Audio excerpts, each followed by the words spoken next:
ಏನು ಇಕ್ಕೊಂಡ್ರೂ ಜಿಡ್ಡು ಬಿಡಲ್ಲ ಅದು. ಇಷ್ಟೇ ಸ್ವಲ್ಪ ಹಾಕ್ಕೊಂಡು ನಾವು ಟ್ರೈ ಮಾಡಬೇಕು. ತುಂಬ ಚೆನ್ನಾಗಿ ಬರುತ್ತೆ. ಮಸಾಜ್ ಮಾಡ್ಕೊಳ್ಳಿ ಹಂಗೆ ತಲೆಗೆ.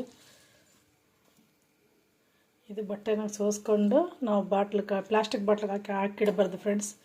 ಸ್ಟೀಲ್ ಡಬ್ಬನೋ ಇಲ್ಲ ಗ್ಲಾಸಿಂದು ಇದು ಡಬ್ಬನೂ ಇರುತ್ತಲ್ವ, ಗ್ಲಾಸ್ದು ಗಾಜಿನ ಬಾಟ್ಲಲ್ಲೂ ಹಾಕಿಟ್ಕೊಳ್ಳಿ, ತುಂಬ ಒಳ್ಳೆಯದು. ಪ್ಲಾಸ್ಟಿಕಲ್ಲಿ ಇಟ್ಕೊಂಡ್ರೆ ಇದರಲ್ಲಿರೋದು ಶಕ್ತಿ ಇರುತ್ತಲ್ವ, ಇವಾಗ ನಾವು ಮಾಡಿರೋದೆಲ್ಲ ಹೋಗ್ಬಿಡುತ್ತೆ. ನೋಡಿ ಇದಿಷ್ಟು ಸಾಕು ಫ್ರೆಂಡ್ಸ್. ಇವಾಗ ಇದಾಗಿದೆ ನೋಡಿ. ಬೆಳಿಗ್ಗೆ ಇನ್ನೂ ಬಿಟ್ಕೊತದೆ ಇದು ಎಣ್ಣೆ, ಇದು ಎಲೆನ ಇರೋದೆಲ್ಲ ಸಾರಾಂಶ ಎಲ್ಲ ಬಿಟ್ಕೊತದೆ. ನಾವು ಇದನ್ನು ಆಫ್ ಮಾಡಿ ಮುಚ್ಚಳ ಮುಚ್ಚಿ ಯಾವುದಾದ್ರು ತಟ್ಟೆ ಏನೋ ಮುಚ್ಚಿಬಿಟ್ಟು ಬೆಳಿಗ್ಗೆ ನಾವು ನೋಡ್ಕೊಂಡು ಫ್ರೆಂಡ್ಸ್. ತಟ್ಟೆ ಮುಚ್ಚಿ ಇಟ್ಬಿಡ್ತೀನಿ ಫ್ರೆಂಡ್ಸ್ ನಾನು.